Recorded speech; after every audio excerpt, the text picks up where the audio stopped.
नमस्कार, आप देख रहे हैं जनसत्ता.com।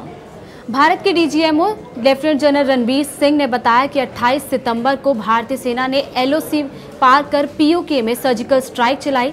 इस सर्जिकल स्ट्राइक का क्या महत्व है, इस मुद्दे पर हमारे साथ बातचीत करने के लिए मौजूद है विजय कुमार झा। विजय जी, आपका स्वागत है। विजय जी, सर्जिकल स्ट्राइक का भारत के लिए क्या महत्व है? क्या हम समझ सकते हैं कि ये भारत का पाकिस्तान को जवाब है?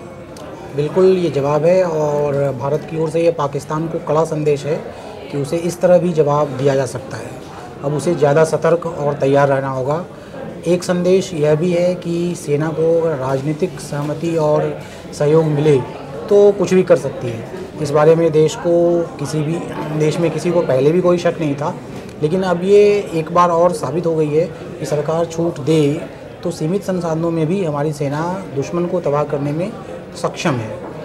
अंतर्राष्ट्रीय स्तर पर अगर हम देखें भारत के लिहाज से, तो एशिया में माना जाता रहा है कि चीन ही है जो इस तरह की आक्रामकता दिखाने का मादा रखता है, पर अब भारत भी इसमें शुमार हो गया है। इस सर्जिकल स्ट्राइक का नरेंद्र मोदी के लिए क्या महत्व है? क्योंकि उरी हमले के बाद जो विरोधी पक्ष है वो नरेंद्र मोदी पर जुमले कस रहे थे कि 56 इंच का सीना कहाँ गया, तो इसके लिए नरेंद्र मोदी का क्या महत्व है? नरेंद्र मोदी के लिहाज से देखें तो सरकार ने देश की जनता और विपक्ष को संदेश दिया है कि वह कमज़ोर पीएम नहीं है। इस एक कदम के बाद ही शायद अब उनके आलोचक 56 इंच का सीना होना चाहिए वाले बयान को जुमला नहीं कह पाएंगे। विश्व पटल पर भी नरेंद्र मोदी की छवि आतंकवाद से लड़ने वाले एक मजबूत प्रधानमंत्री की बनेगी। इसके बाद सर्जिकल स्ट्राइक के बाद अब इसका सर्जिकल स्ट्राइक का जो है ये आने वाले चुनावों के लिए क्या महत्व है? अगले साल चुनाव होने वाले हैं कई राज्यों में, तो उसके लिए इसका क्या महत्व है?